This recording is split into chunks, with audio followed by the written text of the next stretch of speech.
안녕하세요. 책은 밥이다. 여섯 번째 시간인 안식일은 저항이다의 6장 안식일과 열째 계명을 다루겠습니다. 워터 브루그만은 안식일이 10계명 중에 후반에 6개 있는 계명들을 미리 보는 거라고 얘기해요. 왜냐하면 안식일의 대상들이 모든 식구, 공동체의 모든 지체, 그리고 동물에까지 확대된다는 거죠. 그러니까 모든 사람이 지켜야 되는데 이것을 지키는 대상을 보니까 그 대상을 통해서 이후에 나오는 10계명의 6개, 살인하지 말라부터 시작해서 탐심하지 말라, 탐욕하지 말라, 이런 계명까지 다 연결된다는 거죠. 그래서 그것을 미리 보여주는 것이 안식일 계명이라고 생각해요. 이런 면에서 이제 안식일이 중요하다. 그리고 안식일이 6개의 계명을 포함하고 있다라고 보는 거죠. 그런 면에서 한 가지 더 짚고 넘어가야 될 건 10계명에 대한 시각입니다. 10계명에 대한 시각을 좀 잘 볼 수 있는 건 제가 요새 최근에 폰나트의 구약성서 신학이라는 책을 이렇게 다시 조금씩 읽고 있어요. 근데 이 책에서 10계명에 대한 폰나트의 시각은 우선 10계명이 이렇게 지켜라, 규율, 이런 것보다는 첫 번째 생각해야 되는 건 하나님 구속의 선물이라는 거죠. 하나님께서 구원해준 백성에 대한 선물로서 10계명을 주신 거고, 또 하나는 하나님께 담보물로 10계명을 주셨다고 봐요. 왜냐하면 그 담보물로 주었다는 뜻이 뭐냐면 하나님께서 내가 너를 구원해줬어, 내가 너의 하나님이야, 그거에 대한 담보물이라는 거예요. 증거물로서 10계명이 존재하는, 우리가 집을 사면 집 등기가 있잖아요. 그런 등기와 같이 이건 너와 나의 관계를 증명해 주는 거야 라고 하는 담보물로서 10계명을 주셨다는 거죠. 그리고 그 담보물이 그냥 하나님과 나의 관계뿐만 아니라 하나님의 백성으로서 어떻게 살아가야 될 길과 그리고 삶에 대한 진리들을 이야기하고 있다고 폰나트는 봐요. 그래서 우리가 지금까지 봤던 어떤 계명이라는 어떤 말로 인해서 규율이라든가 법 준수 이런 것에 너무 치중한다고 보는 거죠. 근데 먼저 봐야 될 건 구속의 선물이고 하나님의 선택에 대한 담보물이라는 사실을 잊지 말아야 된다. 폰나트가 봐요. 이런 시각에서 안식일을 봐야 되거든요. 그러면 안식일은 하나님의 축복이고 하나님께서 백성들에게 어떻게 살아가야 될지, 그리고 그 살아가는 것이 공동체에 어떤 이익을 줄지에 대한 이야기를 하고 있다고 볼 수 있습니다. 그러면 이제 6번째에서 중요한 게 뭐냐면 안식일과 탐심, 탐욕, 그런 것을 갖지 말라는 거죠. 근데 탐욕에 대한 얘기를 할 때 우리는 탐심이 그냥 갖고 싶은 마음, 욕망 이렇게 생각해요. 근데 그렇지 않고 여기까지 히브리 사람들은 마음이 그것을 갖고 있으면 그것을 갖고자 하는 강제 행위까지 포함한다고 생각해요. 그러니까 행위가 포함된 탐심이죠. 그러니까 이게 탐심이기보다는 우리로 말하면 착취와 탐심, 요 두 가지를 한꺼번에 포함하고 있다고 생각해 볼 수 있죠. 그리고 타마다의 히브리어가 하마드거든요. 근데 이 하마드는 두 가지 뜻이 있어요. 하나는 소유하고 싶은 행동까지 포함하는 거예요. 그러니까 갖고 싶은 것을. 그 다음에 법의 악용도 의미합니다. 그러니까 법을 자기 마음대로 조금 수정해서, 아니면 법의 약점을 이용해서 자기가 뭔가를 더 많은 것을 이득을 취하는 행위, 이것도 탐심에 해당돼요. 이런 면에서 우리 사회에 많은 것을 볼 수 있죠. 우리 사회 안에 법을 좀 악용하거나 법을 좀 이용해서 우리가 이득을 보려고 하는 많은 행위들이 존재하잖아요. 그런 면에서 우리가 한번 생각해 볼 필요가 있고, 이 면에서는 모든 사람들이 자유롭지는 않을 것 같아요. 그런 면에서 우리가 한번 생각해 볼 필요가 있죠. 우리가 사업하는 사람들도 그렇고, 혹은 직장인들도 그렇고, 혹은 가정 안에서도 우리는 약간 법의 허점을 이용하면서 살아가는 것 아닐까, 이런 생각들을 저 개인적으로 가끔 할 때가 있습니다. 제가 옛날에 이렇게 군인인데 목사님이신 분을 한번 만난 적이 있어요. 이분이 이제 교회 일을 하다가 자기 부대로 복귀해야 되는 거예요. 그럼 막 복귀하면 위반을 하는 거예요. 위반을 하게 되면 그 위반한 것을 교회 일 때문인데 항상 이게 위급사태, 긴급사태 이런 증명서들을 떼어갖고 이렇게 항상 내시더라고요. 그러니까 그걸 통해서 그 법규를 위반한 일들을 이렇게 무마해 가는 거죠. 급한 일이니까 그럴 수 있지만 하여튼간 공교로운 사건이죠. 더불어서 우리가 강릉에 가면 제가 탐심이 사람들에게 되게 위험한 일이고, 탐심이 법을 악용하고 혹은 탐심이 어떤 모든 것을 강제적으로 빼앗는 행위라는 생각을 하면서 생각났던 것이 견득사이라고, 여러분들 잘 아시는 율곡 2의 오죽헌에 가면 심사임당의 그림과 더불어서 그 다음에 여러 가지 많은 유물들이 있어요. 근데 거기 앞에 동상이 있고 거기 앞에 이렇게 비석에 글이 한 줄 있어요. 제가 오죽헌에 가갖고 강릉에 가서 이렇게 가서 오죽헌을 보면서 이 내자에 꽂혀갖고 한참 서 있었어요. 그 말이 뭐냐면 견득사이입니다. 그러니까 무엇인가를 얻으면 의로운지 생각하라 라는 말이에요. 한번 생각해 봐야죠. 우리가 뭔가를 얻으면 혹은 이득을 취할 때 이게 의로운 일인가 한번 생각해 봐라 라고 율곡이 선생이 얘기하신 거죠. 이게 탐심을 하지 말라고 얘기하시는 하나님의 말씀과 되게 많이 일맥상통하는 것 같아요. 강릉에 가시면 한번 오죽헌 놀러 가셔도 좋으실 것 같아요. 그 다음에 탐심은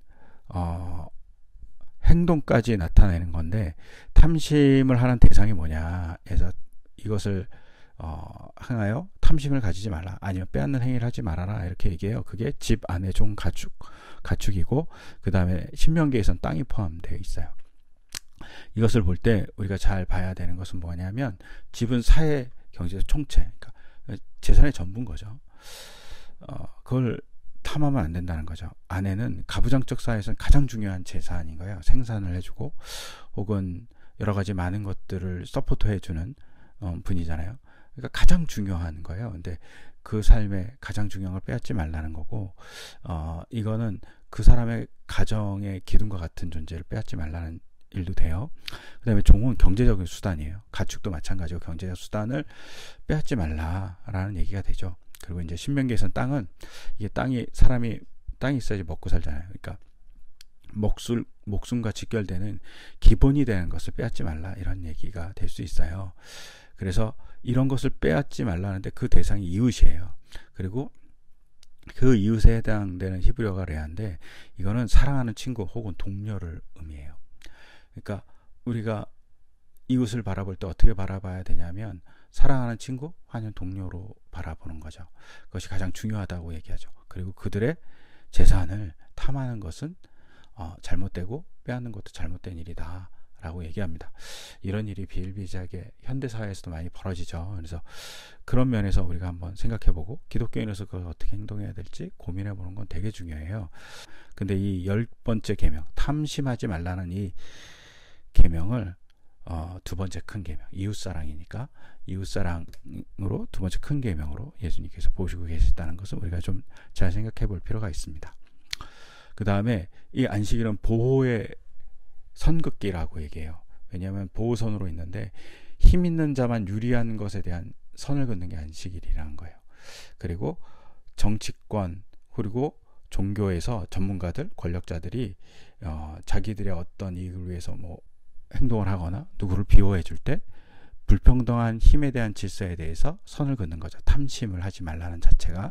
그 다음에 탐심을 하지 말라는 그 법이 좀 발전해서 안식일과 또 안식년과 이어져요. 그러면 면제년법은 불평등한 삶에 대한 반영한 거죠. 삶에 대한 자리를 반영한 거예요. 그래서 사람들이 어떤 사람들은 권력을 갖고 잘 살 수 있잖아요. 그런데 그들이 7년에 한 번 빚을 진 사람들한테 그 빚을 면제해 주는 거죠. 이런 법이 존재하고 있어요. 그리고 이런 법을 얘기하는 거죠. 무서운 법이죠. 그리고 현대에서 이걸 지킬 수 있을까? 고민할 수밖에 없는 법이에요. 어쩌면 면제법이 이렇게 발달해서 지금 신용불량자를 구해주는 뭐 일들과 관계될 수 있다라고 생각되고요. 제가 같이 공부하는 목사님들 중에 저한테 질문하더라고요. 그러면 성경상의 면제법을 지킨 적이 있느냐 뭐 이렇게 물어보신 분이 있거든요. 구약 성경 내에는 없지만 외경인 마카비서에는 안식년을 지킨 내용이 나와요. 그러니까 안식년을 지킨 거라고 볼 수 있죠. 이스라엘 사람들이 그 신구약 중간 시대, 그러니까 말라기 이후부터 시작해서 예수님 그 사이 한 400년 정도 되는데 그 사이에 지켰던 기록들이 나옵니다. 그러니까 중요하게 지켰다는 사실을 좀 알 수 있죠. 또한 이 탐심을 이렇게 금지하고 탐심하지 말라고 얘기하고 이런 것들이 안전장치라고 생각해요. 그래서 10번째 계명은 탐욕을 제한하는 안전장치이고, 안전장치를 가져서 끊임없이 사람들에게 경계하는 거죠. 탐심을 가지면 안 돼. 이렇게 얘기함으로 인해서 사람들이 자기가 수치를 모르는 사람이 안 되는 거죠. 내가 탐심을 갖고 있지 않나 한번 점검해보는 안전장치로서 존재한다는 거죠. 탐욕에 대한. 그리고 이것을 좀 발전해서 워터브루어는 이제 사도시대의 사람들, 바울, 야고보, 베드로 이렇게 크게는 세 사람에 대한 얘기를 하고 있더라고요. 그래서 바울은 탐욕에 대해서, 탐욕은 대안이 있다. 그게 뭐냐면 이웃사랑이다라고 얘기해요. 그러니까 탐욕하지 않으려면 이웃을 사랑해야 돼. 근데 어떻게? 내 이웃을 내 몸과 같이 사랑하라고 요약할 수 있다. 근데 이 모든 것이 계명을 요약하는 그 자체가 내 이웃을 사랑하는 것이다. 그리고 이것이 탐욕의 대안이다. 이렇게 얘기하죠. 그 다음에 바울은 탐욕은 이름조차 부르지 말라고 에베소서에서 얘기해요. 그래서 탐욕은 이름조차 여러분의 입에 담지 마십시오. 참 대단하죠. 이게 쉽지 않은 일인 것 같아요. 그리고 바울은 이렇게 용서에 대한 이야기도 가끔 하는데, 그 용서에 대해서 쓰고 있는 헬라어가 잘못한 자를 용서해 준 것이라는 말도 되지만 빚진 자의 채무를 면제해 주는 것일 수도 있어요. 그래서 이게 잘 나타나는 게 주의 기도예요. 주의 기도에 대해서 우리가 잘못한 자를 용서해 준 것 같이 라고 이렇게 고백하잖아요. 근데 이 잘못한 자를 용서해 준 것 같이라는 얘기가 빚을 진 자의 채무를 면제해 준다라는 의미도 포함되어 있어요. 그래서 우리가 잘 생각해 봐야 되죠. 우리가 이렇게 죄를 지면 쉽게 용서해 주지만 잘못하면, 하지만 돈을 빌리면 꼭 갚아야 된다고 얘기하잖아요. 근데 그것을 면제해 주는 것까지 포함해 주는 것이 용서이다, 이렇게 얘기하는 거죠. 그 다음에 야고보는 욕망이 싸움과 다툼을 만들어낸다고 봐요. 그래서 무엇 때문에 여러분 가운데 싸움이나 분쟁이 일어납니까? 이렇게 물어봅니다. 야고보서에서. 여러분의 지체 안에서 싸우고 있는 것은 여러분의 육체의 욕심에서 생겨난 거라고 얘기하죠. 그렇죠. 대부분의 싸움은 욕심에서 일어나죠. 근데 그런 싸움에서 대안이 뭐냐? 선물을 서로 주고받는 것이다 라고 얘기해요. 이런 면에서 저 책이 부끄럽거든요. 이게 선한 마음이 좀 저한테 이렇게 나눠주는 것이 적은 것 같아요. 근데 잘 나눠주는 사람이 되자라고 끊임없이 저한테 이렇게 얘기하죠. 그 다음에 베드로도 뭐라고 얘기하냐면, 베드로 후서에서 거짓된 선지자는 탐욕에 연단된 자라고 얘기해요. 그러니까 거짓말을 하는 선지자는 왜? 자기 욕심 때문에 거짓말을 한다는 거죠. 맞는 것 같아요. 네. 자기 욕심에 가려서 거짓 얘기를 하죠. 그리고 연단된다는 것은 무슨 의미냐 할 때 인생을 사고 팔 수 있는 상품으로 본다고 워터브루어는 봐요. 베드로를 통해서 우리도 그렇죠. 그래서 그런 면에서 좀 우리가 잘 반성해 줄 필요가 있다라는 생각이 듭니다. 마지막으로 이렇게 정리하면서 안식일은 계명의 중추라고 얘기해요. 그러니까 중심이라고 얘기하죠. 근데 이런 계명의 준수로서 안식일을 바라볼 때 어떻게 바라보냐면, 개인뿐만 아니라 공국의 정책에서도 안식일이 중요하다는 거예요. 우리가 이렇게 얘기하잖아요. 기회는 균등하게. 근데 사실은 이렇게 우리가 뭐뭐뭐 드림 얘기할 때 기회의 땅이다 뭐 이렇게 얘기할 때, 기회가 모든 사람에게 주어지고 그 기회가 주어진 것을 잘 활용해서 어떤 사람이 잘 된다라고 얘기하는 것이 되게 좋아 보이지만, 사실은 공공정책에서 규율이 없는 기회는, 그러니까 모든 사람이 기회를 갖는다 그러면 기회를 가질 수 있는 능력을 가진 사람들이 더 많은 기회를 갖겠죠. 그건 잘못됐다고 얘기하는 거죠. 그건 탐욕을 드러내는 이야기다 라고 얘기해요. 그러니까 기회를 공평하게 줄 수 있으려면 그 전에 있었던 많이 가진 사람, 혹은 뭐 기회를 쉽게 얻을 수 있는 사람들에 대해서 약간의 제재가 필요하다고 얘기하는 거죠. 아니면 반대로 기회를 얻을 수 없는 사람에게 기회를 더 많이 줄 수 있는 어떤 장치들이 필요하다라고 얘기해요. 근데 안식일은 이것에 대한 기본적인 생각을 하게 되는 거죠. 우리의 삶이 소유가 아니라 하나님께서 선물로 주신 거라는 인식을 하면서 살아가요. 그러니까 내가 받은 것이 나의 능력이 아니라, 내가 가진 것이 내 것이 아니라 하나님의 선물이구나. 그러니까 선물이니까 감사함으로 사용하고, 선물이니까 자기 게 아니니까 좀 나눌 수 있는 역할을 할 수 있겠죠. 기회도 나눌 수 있는 일들이 될 수 있을 것 같아요. 그리고 안식일의 계명의 위치를 보면 뭐라고 얘기하냐면, 탐심은 우상숭배라는 말씀으로 보면 첫 번째 계명과 연결된다고 봐요. 그렇죠? 탐심이 우상숭배면 첫 번째, 하나님이 나 외에 다른 신을 내 앞에 두지 말라 그랬는데 그것과 연결되죠. 그래서 탐심이 우상숭배라는 얘기 우리 가끔 듣잖아요. 그러니까 그 첫 번째 계명과 연결돼요. 그리고 이 탐심은 상품이 예배되는 거죠. 그러니까 자꾸 자기가 끊임없이 뭔가를 가지려고 하면 그것이 예배하게 되고 그것이 우상이 되는 거죠. 근데 교회에서 가끔 이런 번영신학이라든가 예수님 믿으면 잘 돼요 라고 얘기했을 때 믿음의 목적이 잘 되는 거예요. 그건 잘못된 거죠. 믿음은 하나님이 나한테 선물로 주신 생명에 대한 감사함으로 드리는 거거든요. 그리고 하나님이 복 주는 건 당연한 거고, 근데 우리가 그것을 순서를 바꿔놓으면 이상해지는 거예요. 그래서 그런 순서는 잘못됐다. 그러니까 순서가 가끔 중요하잖아요. 우리가 가끔 뭐 이렇게 아이들 레고 장난감이나 프라모델 이렇게 조립할 때 순서를 잘못해서 조립하면 망가지는 수가 있고 완전히 잘못된 조립이 돼서 이렇게 잘 껴지지 않아요. 그거 마찬가지로 순서가 중요하죠. 뭐 우리가 자동차를 몰잖아요. 순서가 엄청 중요하잖아요. 이렇게 자동차를 몰 때, 연료를 넣을 때 이렇게 주유구를 열고 그 다음에 그 주유 캡을 돌려서 뺀 다음에 이렇게 주유해야 되잖아요. 근데 그걸 만약에 반대로 했다고 생각하고 주유하고 나중에 연료 캡을 열고, 그럼 바닥에 다 흐르는 거잖아요. 그러니까 순서가 되게 중요한 거예요. 그래서 우리도 순서가 중요하다. 그런 면에서 한번 생각해 봐야죠. 뭐가 먼저인지. 하나님에 대한 감사, 그 다음에 그 감사에 대해서 당연히 선물을 주는 거. 부모가 아이를 사랑하죠. 그래서 순서에서 보면 아이가 이렇게 사랑한다고 고백할 때 부모는 항상 좋은 걸 주잖아요. 근데 좋은 걸 주기 때문에 사랑하는 건 아니잖아요. 사랑하기 때문에 주는 거잖아요. 이 순서도 되게 중요하죠. 그리고 안식일의 중요한 기능은 뭐냐면, 안식일은 우리의 욕구가 뭔지 알려주는 거야. 쉼을 통해서 내가 이런 것을 갖기 원하는구나. 그리고 거짓된 욕구, 이건 잘못된 욕구다, 거짓말이다 라고 얘기하는 것을 이야기해주는 날이 안식일이라는 거죠. 그것을 폭로하고 비판하는 날이라고 보는 거예요.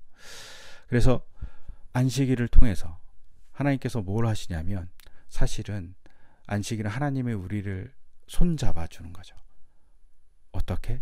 하나님의 구원을 이룬 것에 대해서 알려주고, 또 하나님께서 우리에게 내가 너를 선택했다는 것을 알려주는 손잡아줌이죠. 그리고 그 손잡아줌을 통해서 우리를 진리와 길로, 복됨으로 인도해 주는 것이 안식일이라고 볼 수 있어요. 그래서 워터브루어의 손잡아줌이라는 얘기를 잠깐 하는데, 저는 손잡아줌인 것 같아요. 그래서 주의를 지키는 것, 그것이 주님과 더불어서의 손잡음이죠. 하나님의 뜻을 따라가는 것이라고 보시면 좋으실 것 같아요. 이렇게 해서 안식일은 저항이다를 마치려고 합니다.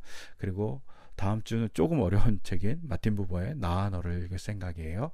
그래서 한번 구입해 주시고, 그리고 천천히 한번 읽어봐 주시고, 모르는 것들은 한번 고민해 보시면 좋으실 것 같아요.